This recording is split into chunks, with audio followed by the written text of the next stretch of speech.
मध्य प्रदेश में जी हाँ, जैन अल्फा के आंदोलनों की सुगबुगाहट हो रही है और ये आंदोलन मध्य प्रदेश के विभिन्न जिलों में तेजी से हो रहे हैं।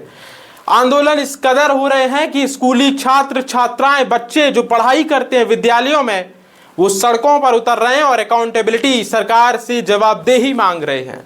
जी हाँ, भौतिक सुविधाएं, बुनियादी सुविधाओं की मांग को लेकर के मध्य प्रदेश के विभिन्न जिलों में ये प्रदर्शन हो रहा। तस्वीरें देखिए आप, ये मध्य प्रदेश के विभिन्न जिलों, विभिन्न शहरों की तस्वीरें हैं। गांव गांव से लेकर शहर शहर तक आंदोलन की सुगबुगाहट है। बच्चे सड़कों पर उतर रहे हैं और आंदोलन करके अपनी बुनियादी सुविधाएं मांग रहे हैं। जी हाँ, वर्ष 2003 से मध्य प्रदेश में 15 महीने को छोड़कर कहें तो 2026 तक भारतीय जनता पार्टी की सरकार काबिज है।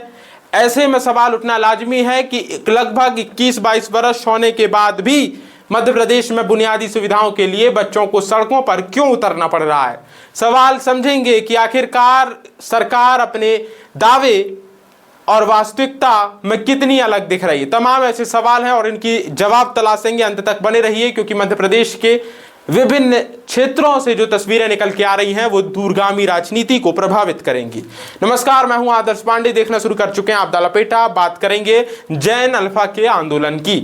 जी हां, सबसे पहले आप तस्वीर देखिए, यह है सतना की। जी हां, सतना, जहां रामपुर बघेलान में छात्र छात्राओं का जन आंदोलन चल रहा है। स्कूल में जलभराव, शिक्षकों की भारी कमी, आधे पद रिक्त, 200 बच्चे प्रभावित हो रहे हैं। और दिलचस्प बात यह है कि सीएम हेल्पलाइन 181 और अधिकारियों को शिकायत के बाद भी समाधान नहीं हुआ है। जी हां, सतना ऐसा क्षेत्र जहां मध्य प्रदेश के उप मुख्यमंत्री राजेंद्र शुक्ला का पड़ोसी जिला, मध्य प्रदेश की राज्य मंत्री जो नगरीय विकास की हैं, वो उनका जिला है, गृह जिला है।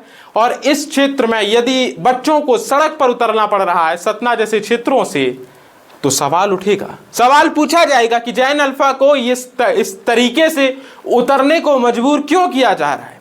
सतना ही नहीं, रडार पर तो भोपाल भी है, मध्य प्रदेश की राजधानी। जी हां, राजधानी, जहां रीजनल स्कूल को मर्ज करने के विरोध में 300 से 400 छात्रों ने प्रदर्शन किया है। तस्वीरें देखिए आप, स्कूल को केंद्रीय विद्यालय केवीएस में मर्ज करने का विरोध हो रहा है। मांग न माने जाने पर आंदोलन तेज करने की चेतावनी दी है। धार से जो तस्वीरें निकल के आ रही, तस्वीरें ये है कि हॉस्टल का मामला है। आदिवासी हॉस्टल की 35 छात्राओं का आधी रात मार्च और एसडीएम कार्यालय घेराव है। 50 बेड पर 140 लड़कियां, खराब खाना, वार्डन की धमकियां, पुलिस, तहसीलदार और अधिकारी मौके पर पहुंचे हैं। जी हां, धार छतरपुर ही की है। छतरपुर में बच्चों ने राज्य मंत्री का, दिलीप अहिरवार का मंत्री का काफिला ही रोक दिया। बच्चों ने राज्य मंत्री का काफिला रोका, स्कूल तक पक्की सड़क न होने का विरोध किया। मंत्री ने सड़क निर्माण के निर्देश दिए हैं। उज्जैन, मध्य प्रदेश के यशस्वी मुख्यमंत्री का जिला है। उज्जैन में 300 से ज्यादा छात्राओं द्वारा कलेक्टर परिसर का घेराव किया गया है।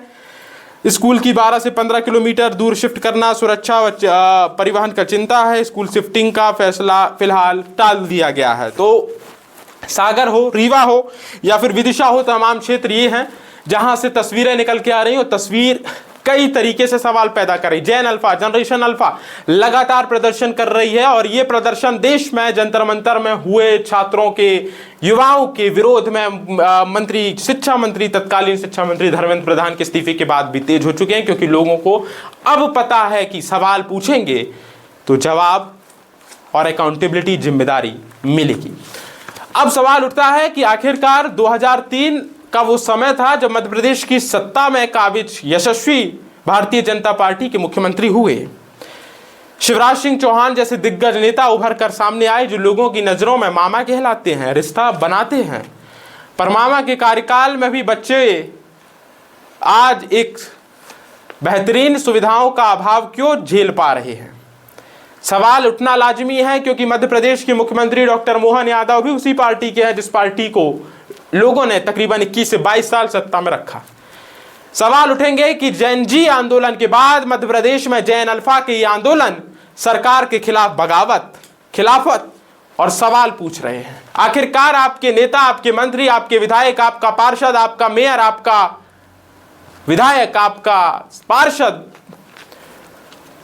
पंच, सरपंच, तहसीलदार, एसडीएम, सचिव, रोजगार सहायक, जितने बुनियादी अधिकारी हैं वो कर क्या रहे हैं।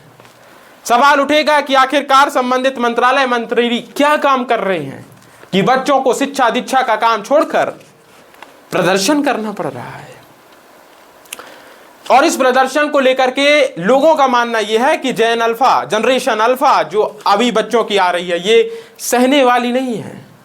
ये सवाल पूछने वाली है, सवाल जिम्मेदारों से पूछने वाली है, और पूछना पड़ेगा कि आखिरकार चुनने के बाद आप कर क्या रहे हैं माननीय नेताजी।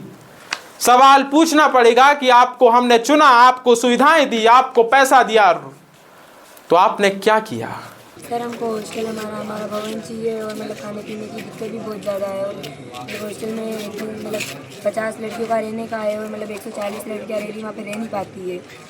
लेकिन बेटा ऐसे रात में अचानक से 10:30 बजे खिड़की से कूद कर भाग के आना कहीं ना कहीं बड़ी बात होगी। सर लेकिन हमको मतलब निकलने गेट से बाहर नहीं होने देते, लेकिन हम इसलिए हमने खिड़की का मतलब एक वो तार है ना, वो तोड़ के आए हम बाउंड्री। बेटा लेकिन ये तो गलत बात है, ऐसे रात में नहीं आना, किसी को सूचना देना था ना बेटा। सर गलत बात है, लेकिन फिर भी हमारे साथ इतना अन्याय हो रहा, फिर भी हमको आना पड़ा। ठीक है बेटा। हम कोई जग जाएगा, कोई उठ जाएगा, फिर भी हम अगर आप मतलब जो नहीं लेके आते फिर भी हम आते, भले पैदल आ जाते, कोई नहीं लेके आता फिर भी हम आ जाते। मेरा नाम रवीना बानिया है, और खाने में चावल में कीड़े निकलते हैं, और दाल और सब्जी पूरी पानी की पानी बनती है। रोज़ सब्जी नहीं बनती है, शाम को सब्जी बनती तो दाल नहीं बनती, और सुबह दाल बनती तो शाम को सब्जी नहीं बनती है। और रोटी भी जली भी बनती, कच्ची बनती। और जो चपड़ासी है वो भी भेदभाव करते, उनकी जो लड़कियाँ नहीं उनको अच्छे से देते खाने को, और हमको नहीं देते अच्छे से। और आज शाम को दीदी और मैम के पास घूमने जाने का पूछे तो मैम यूँ बोले तुम चले जाओ, परिसर वाली को मत ले जाओ।